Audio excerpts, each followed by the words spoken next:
영원히 사랑하지도 말고 영원히 미워하지도 말라. 오늘의 친구가 내일은 가장 무서운 적이 될 것처럼 친구들을 대하라. 현실에서는 친구가 적으로 돌변하는 경우가 많다. 그러므로 그런 일을 예상하고 미리 조심하는 것이 좋다. 우정의 등을 돌리고 당신과 싸울 배신자의 손에 무기를 쥐어주지 말라.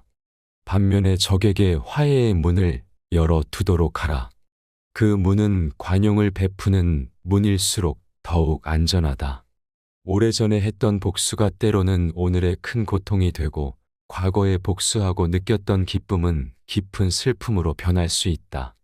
어떠한 대인관계든 아주 끊어버리지는 말라. 그렇게 하면 우리의 좋은 평판이 항상 피해를 입기 때문이다. 사람은 누구나 친구로서는 별로 중요하지 않을지라도 적으로서는 만만치 않은 상대가 될 수 있다. 이익을 주는 사람은 거의 없지만 대부분의 사람이 우리를 해칠 수 있다. 심지어 제우스 신의 품에서 보호를 받는 그의 독수리마저도 딱정벌레와 다툰 날부터는 단 하루도 안심하고 쉴 수가 없었던 것이다. 친구도 등을 돌리며 원한에 사무친 원수로 변하고 남들의 결함을 들추어내서 자신의 실패를 숨긴다. 사람은 누구나 어떤 사물을 자기 눈에 비치는 대로 말하고 사물이란 본인이 원하는 식으로 눈에 비치게 마련이다. 관계를 아주 끊으면 누구나 당신을 비난할 것이다. 우선 당신이 그것을 예견하지 못했다고 탓하는 말로 시작해서 인내가 부족했다는 비난으로 끝날 것이다. 그리고 당신이 경솔했다는 비난을 언제나 빠뜨리지 않을 것이다.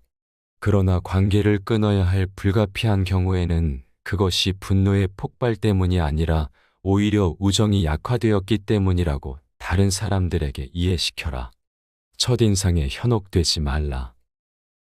자기 귀에 제일 먼저 닿는 이야기를 믿고 뒤에 들리는 나머지 이야기는 모두 찬밥 취급을 하는 사람들이 있다.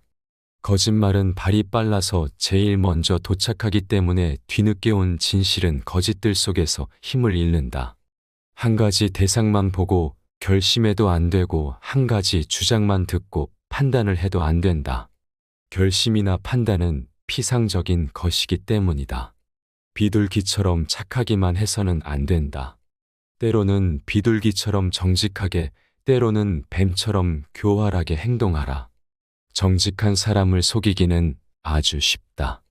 거짓말을 절대로 하지 않는 사람은 남을 쉽게 믿고 속임수를 쓰지 않는 사람은 신뢰가 강한 법이다. 어리석기 때문에 속기도 하지만 사람이 너무 착하기만 해서 속는 경우도 있다. 남에게 속지 않고 속임수를 피할 수 있는 사람은 두 종류가 있다. 하나는 남에게 많이 속아서 스스로 비싼 대가를 치르고 난 뒤 체득한 사람들이고, 또 하나는 다른 사람이 비싼 대가를 치르는 것을 관찰하면서 그 방법을 배운 사람들이다.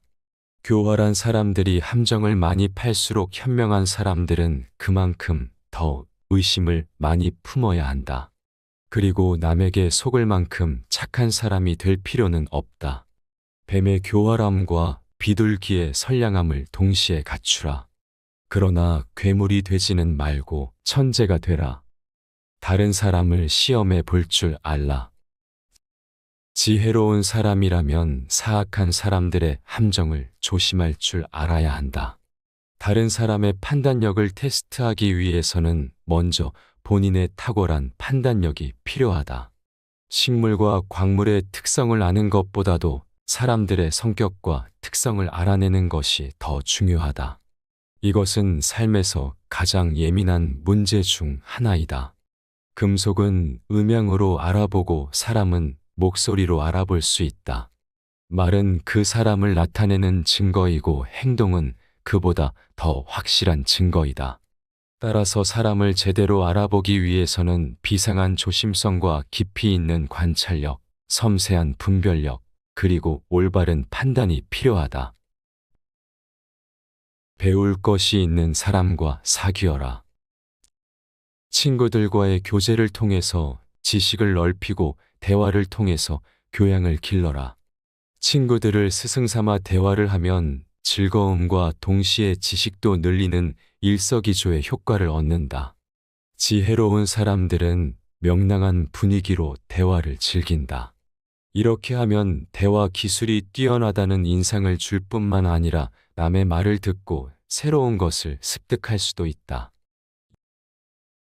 요구가 없는 한 결코 자진해서 해명하지 말라. 그들이 요구하는 경우에도 필요 이상의 해명은 큰 잘못이다. 적절한 기회가 오기도 전에 미리 변명하는 것은 자기 잘못을 스스로 자백하는 것이다. 건강한 몸에 상처를 입힌다면 그는 다른 악의가 있다는 의심을 받게 마련이다. 느닷없이 해명을 하면 전혀 의심하지 않던 사람들마저도 의심을 품게 된다. 현명한 사람은 남들이 자기를 의심한다는 것을 알면서도 그것을 전혀 드러내지 않는다. 그렇게 드러내면 남을 불쾌하게 만들 뿐이다. 그럴 때는 자신의 고결한 행동으로 남들의 불신을 없애버리는 것이 최고이다. 충고를 하게 될 경우에는 암시만 주되 그 이상은 하지 마라. 어떤 사람의 생각을 환기시켜 주려고 할 때 당신의 충고가 그의 이해관계에 영향을 미치는 것이라면 암시만 주는 기술이 특히 필요하다. 처음에는 슬쩍 암시만 주고 그것으로 충분하지 않은 경우에는 좀 더 깊이 건드리는 충고를 해주어야 한다. 그가 일이 안 될 것이라고 생각한다면 당신은 그를 긍정적인 방향으로 유도하기 위해 지혜를 짜내도록 하라. 대부분의 일은 단순히 그것을 해내려는 시도조차 없기 때문에 이루지 못하는 것이다. 이미 내린 결정도 다시 확인하라. 무슨 일이든 또 한번 다시 생각해보면 더욱 안전해진다.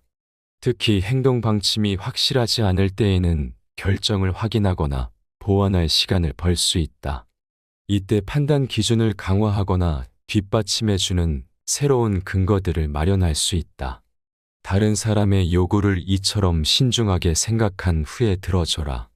그렇게 하면 상대는 자신이 원하는 바를 너무 쉽게 얻은 것이 아니라 충분히 고려한 뒤에 얻은 것이므로 더욱 고맙게 여긴다. 오랜 기다림 끝에 얻은 것은 그 가치가 더 높은 법이다.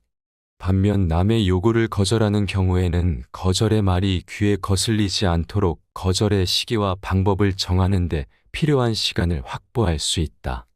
더욱이 한창 부풀었던 기대감이 다 식고 나면 거절당할 때 느끼는 반발도 그만큼 약해지는 법이다. 상대방이 당신의 답변을 재촉할 때는 일단 미루는 것이 가장 좋다.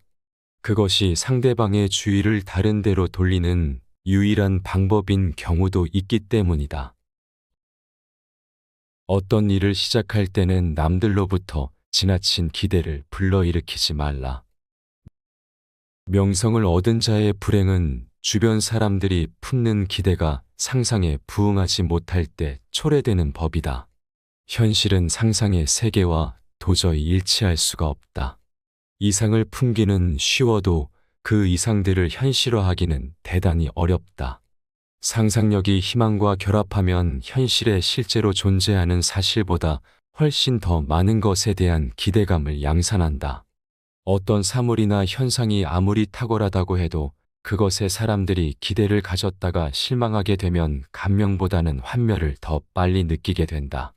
희망에 부풀면 현실의 진실은 전혀 보이지 않는다.